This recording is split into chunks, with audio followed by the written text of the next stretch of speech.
Today on the list, fun last-minute gift ideas, the reasons we love inexpensive beer, and skip the florist and make your own flower arrangements. Anyone can do this? Anyone can do it at home. Plus, why the reboot of the L Word is more relevant than ever. You're just like, wow, I don't think I've ever seen anything like this on television. But up first, despite old advice, why it's so important to talk about money. It's your life, it's your list, and it starts right now. Hey guys, I'm Christina Guerrero. And I'm Jimmy Rhodes. And when it comes to personal finances, your parents' advice, solicited or more often, probably not, reflects wisdom from, well, let's say a simpler time. Yes, and of course, times change, and the mantras that were true for them, well, they don't apply, no matter how heartfelt. Teresa Strasser's looking at the financial advice our parents gave us that we should definitely ignore, and that's our featured story at the top of the list. Financial advice is handed down over the years, but in an economic landscape filled with new factors, even the wisest old wisdom doesn't always apply. What we would have done 20 years ago with our money is not what we're doing today. Hillary Seiler, president of Financial Footwork, shares some updated tips on old advice. Like the first one. Stay at a job for at least 2 years. Although it looks great and a lot of the older generation likes to see that consistency, it's not going to make or break your ability to get a new job or to seek out new employment. She says corporate culture has changed over the last 10 to 15 years. If you didn't have that 2 years, someone's going to ask you, well, why were you only at that job for 8 months? Why did you leave? But now, we're starting to see people actually go for the passion project more than the paycheck, which is an interesting dynamic shift in the United States. Hillary says be careful not to job hop every couple of months just because you don't like the job anymore, though. You are going in for a job interview, go with 5 to 10 questions that you want to ask that specific employer. Research them, learn about them, figure out what their company culture is all about, and then ask the questions. Next, never talk about money. Personal finance is incredibly personal. The problem with it being that personal is you don't share your goals. Her advice? Never be embarrassed about where you are. Be embarrassed if you're not moving forward.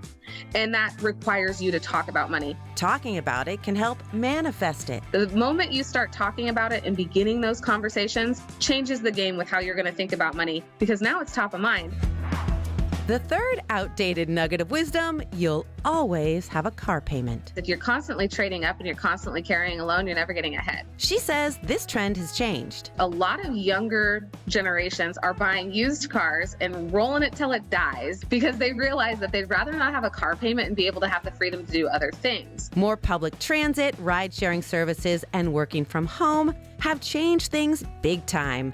But if you do need to buy a car, she says, use the 24-10 rule. 20% down on that car, 4-year max loan term, and less than 10% of your take-home income.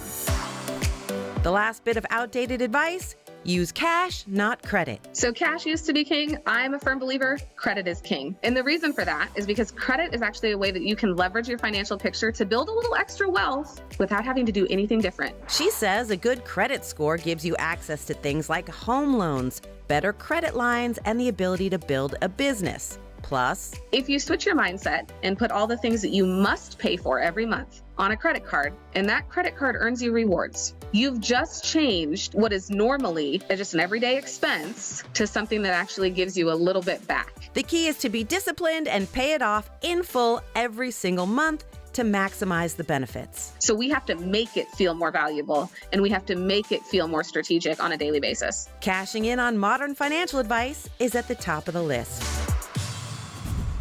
Well, between twinkling lights and the tinkling bells, this time of year is a feast of the senses. And let's not forget about the smells that fill the season. Jackie Danker is adding a little extra fragrance to the holidays with beautiful floral centerpieces.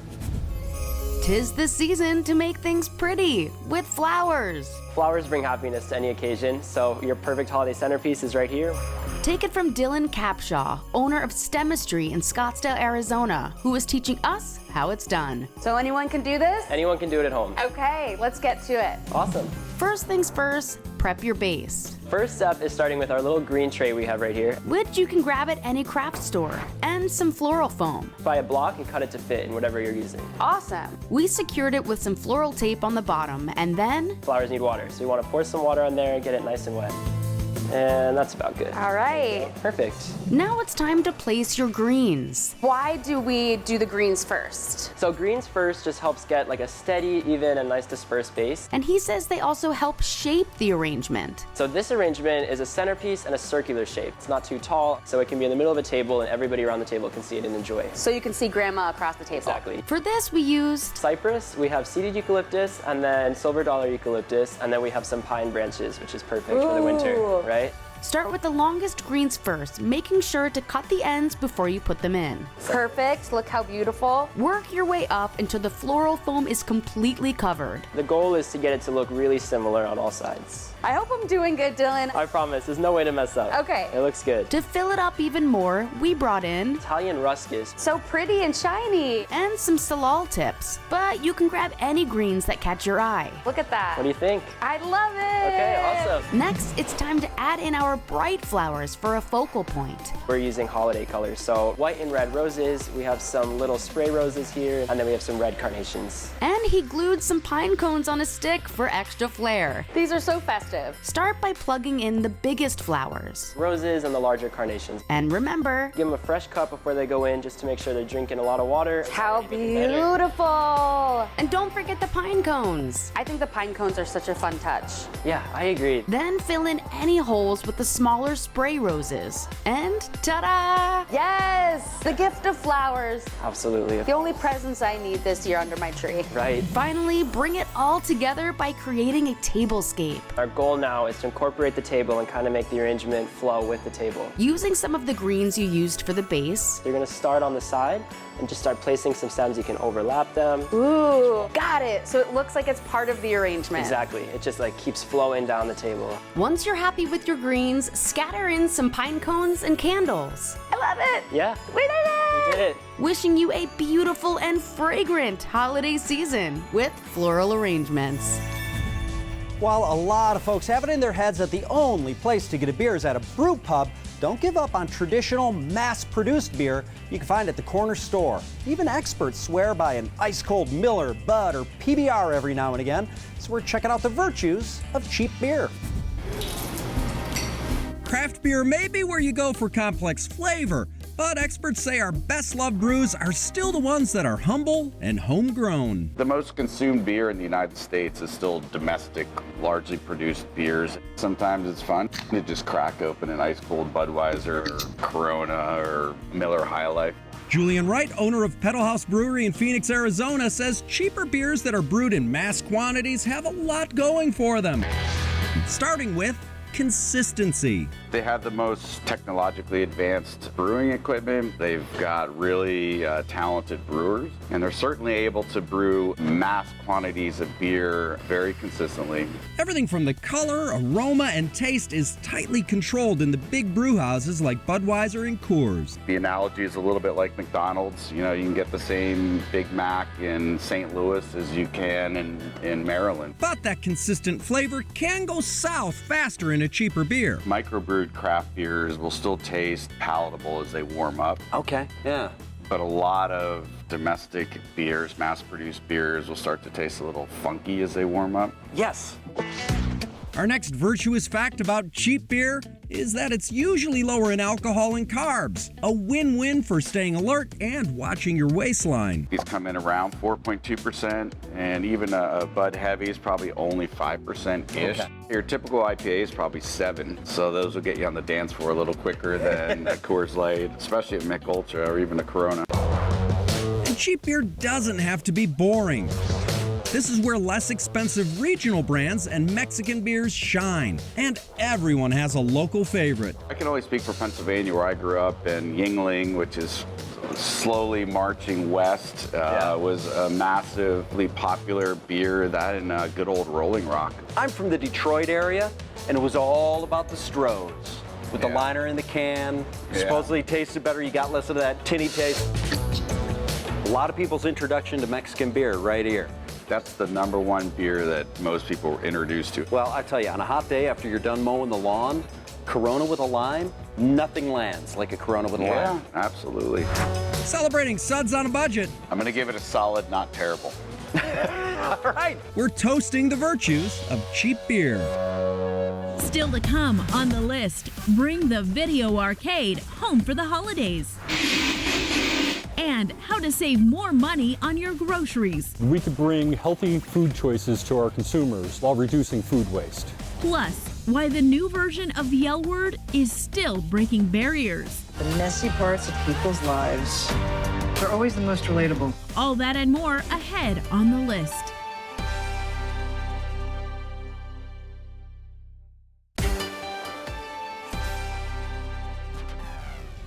Welcome back, friends. Man, get this. Video games are now a $90 billion a year plus business. Wow. And throwback items like arcade machines and game-related toys, they're a big part of that. And if you're shopping for someone who loves video games, Hattie D. Jamal has presents sure to please them in our retro video game gift guide. If you're like us, there's a gamer on your list that craves a taste of the good old days of video gaming from the 80s and 90s. That's when gaming started, right? You had the arcade machines, you had home consoles eventually came out. These days, you can get retro home consoles, arcade cabinets, and more. And Steve Guidrich from the YouTube channel The Vent Nerd is starting us out in the arcade with the Q*bert and Missile Command consoles from Replicade. Each of these cabinets are exact 1/6 scale replicas, complete with light-up marquees, coin slots, graphics, and controls. Missile Command is a trip back in time to the days of the Cold War. This came out in 1980, and somewhere in there you got Reagan, and you got USSR, and you got missiles. The idea is to fend off missile attacks, and with the iconic trackball controller, it's a breeze. Q*bert fans will love the styling and bonus. You can play it on your TV. On the back has an HDMI port and USB inputs. So I've actually hooked this up to my 75-inch TV and had Q*bert on the TV while using an external joystick. Each of these retail for about $160, available exclusively at newwavetoys.com. Next up, we have the Tiny Arcade Retro consoles. These novelty games, like the Atari 2600, are easy on the budget. Styled after the legendary console, it includes a working 1970s style TV with a 1.5-inch screen. From Pac-Man to Centipede, it's loaded with 10 games, and bonus, the 3 AAA batteries are included. You can relive the Dance Dance Revolution or DDR days of the late 90s, but instead of tapping your feet, you're tapping those fingers. They're about $25 a piece, available at Amazon and Target. We'll wrap with the Teenage Mutant Ninja Turtles Cowabunga Collection. It features 13 iconic turtle games from home consoles to the arcade, and it's available for all systems. It's $40 online and in stores. Leveling up the holidays with retro video game gifts. Does food waste drive you crazy? Well, don't feel powerless. Take action and become a food waste hero. Here are some amazing apps that help reduce food waste. Up first, Food Rescue US. It doesn't make sense when you're throwing away perfectly fine food when people are starving. So I think this just definitely needs to be something that everybody needs to be putting all of their effort and attention to. This award-winning web-based app brings volunteers, food donors, and social service agencies together to participate in food recovery work all across the country. This whole thing is about equal opportunity to healthy food to meals that should be a right to everybody. Want to get involved? Use the app to find volunteer opportunities in food recovery work happening near you. So we don't want to exclude anybody because of financial reasons. We don't want to take any money. We just want to give them that access to it and have it be truly equal for everybody. For more information, check out foodrescue.us. Coming in at number 2, Flash Food. Flash Food is a mobile app that allows our consumers exclusive deals to items in store that are near to their sale date. Go ahead and use this free app to quickly and easily get discounted food for up to 50% off in 3 easy steps. Browse your local grocery store to find deals on meat, dairy, produce, and bakery items, pay for them in the app, and pick up your order in store with the help of customer service. Flash Food and its grocery partners have diverted over 30 million pounds of food throughout the United States and Canada from landfills. Stop & Shop is participating with Flash Food because we know that our customers want to make environmentally good choices. We also know working with Flash Food, we could bring healthy food choices to our consumers while reducing food waste. For more details, check out flashfood.com. And third on our list, Olio. With a snap and a tap, anyone can share their spare food with people nearby. Private messaging and convenient drop boxes make adding food to Olio fun and easy. This app has over 6 million users worldwide, and here in the U.S., it's available in 21 states and the District of Columbia. By connecting neighbors and local shops, Olio gives delicious food a second chance. To donate your surplus food or sign up to receive it, visit olioex.com. And those were 3 amazing apps helping reduce food waste that you might want to check out. Lots more to come on the list, so stay with us.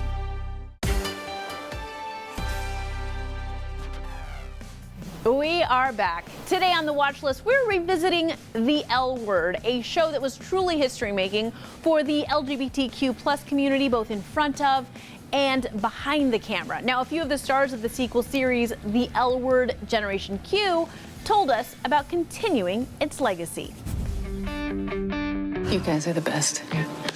The groundbreaking drama, The L Word, wrapped up its 6th season back in 2009, and its sequel series, The L Word Generation Q, has been going strong since 2019. I missed you. Yeah, I believe I missed you more. I call it like the lesbian entourage of sorts. The friend dynamic and relationships in Los Angeles. None of us are actors, but everything else is very entourage-like to me, but through a queer lens. 3 of the stars told us about continuing the legacy of the original series, as season 3 is brand new on Showtime. I think it's going to be really interesting to watch. First, anyone can relate to what the characters go through. It feels very universal, a lot of the storylines, especially relationship-wise. It touches on things that relate to any sort of relationship, queer or not. You're my person. I love you. I love you too.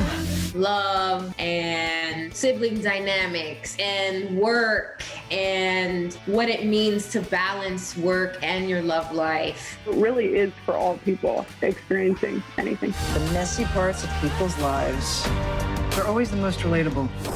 Next, the importance of on-screen representation. We are starting a family. That is biologically impossible. It kind of just opens up your eyes and you're just like, wow, I don't think I've ever seen anything like this on television. Whether you're gay or you're straight or you're bisexual, you just go with the flow. Seasons 2 and now 3, we've added even more to the melting pot. More inclusion, more voices, and now more than ever, I think there's a place for everyone to identify. I want to have a baby, but I don't want to push you into something that you're not ready for. Finally, there's a lot to learn from watching. I think there's a big theme in this show about doing what you think is right versus doing what will make you happy. It's really cool to see these characters work through that problem and find out who they are and how they love and who they love. So you're in love with me. Just answer the question. No one story is the same. There can be similarities from one story to the next that can be unifying in a very positive way, but I think you don't have to match somebody else's story. Your story can be completely different, and that doesn't make it any less valuable or special. It's your story, so don't let anybody else's story dictate yours. Give yourself the space and just explore. Generation Q. Our time here is limited. Reminds me not to waste another second. Putting The L Word on your watch list.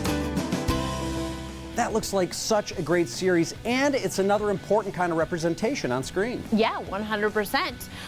Now, though, Jimmy, I am going to represent parents and parenting from around the world. Yeah, last on our list, that's next.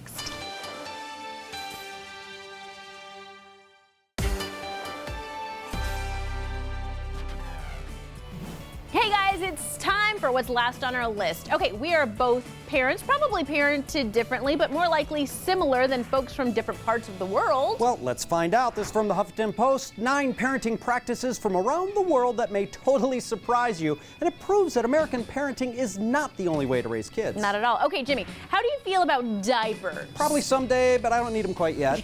Oh, you mean no, in China, Parents don't use them. Babies spend their days diaper-free, and their parents learn to read the kids' potty signals. Fascinating. Okay, here's another. Kids in Japan run errands alone at a really young age. I mean, walk to school, they shop for groceries, or run errands all without adult supervision. I wish I knew this. I could have put my kid in an Uber and said, go pick up some milk. Right? Time saved. Absolutely. Okay, here's a great one. Because they believe that fresh air is good for sleep, Scandinavian parents park their babies outside to nap. All right, coming out of the pandemic, that just sounds smart. You get better ventilation outside? No, you can't. And here's one last one for you. French kids eat like adults. No French fries, French toast, no chicken nuggets. Ooh, bridge too far. My kids would have starved without the nuggets. Yeah, and I'm not going to mention goldfish crackers, right? Friends, that's what's last on our list. Thanks for watching. We'll see you next time.